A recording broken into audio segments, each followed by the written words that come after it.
আসসালামু আলাইকুম বন্ধুরা, আশা করি সকলে ভালো আছেন। আপনারা যারা বিভিন্ন সোশ্যাল মিডিয়া এবং বিভিন্ন অ্যাপসগুলো ব্যবহার করে থাকেন, বিভিন্ন এডিটিং অ্যাপস এবং বিভিন্ন মিডিয়া প্লেয়ারগুলো, এবং সেই অ্যাপগুলোতে বিভিন্ন প্রকার অ্যাডগুলো আপনাদের অনেক প্রকার ডিস্টার্ব করে থাকে। যেমন ধরুন বিভিন্ন প্রকার অ্যাড, যেমন এই যে অ্যাডগুলোর কারণে আপনারা ভালোভাবে মুভি বা ছবি, সিনেমা বিভিন্ন এডিটিং কাজগুলো সম্পন্ন করতে পারেন না।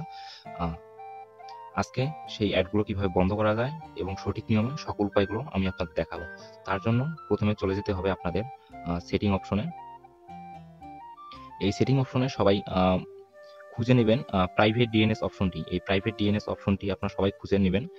অনেক ফোনের অনেকখানে এই প্রাইভেট ডিএনএস অপশনটি থেকে থাকে, তাই আপনারা এই সার্চ সেটিং এ গিয়ে আপনারা প্রাইভেট ডিএনএস অপশনটি খুঁজে নেবেন। প্রাইভেট ডিএনএস অপশনটি খুঁজে সেখানে আপনারা প্রবেশ করুন।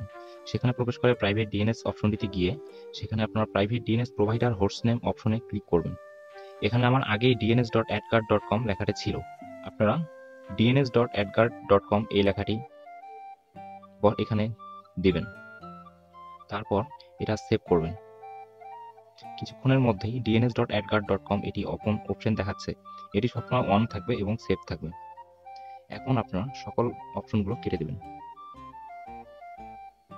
এখন আপনারা ম্যাক্স প্লেয়ার বা বিভিন্ন প্লেয়ারগুলোতে প্রবেশ করবেন। একটু সময় নেবে, বাট প্রথমে ধীরে ধীরে দেখুন এখন আপনার সকল ধরনের অ্যাপস, সকল ধরনের সব প্রকার অ্যাপস মুছে যাবে।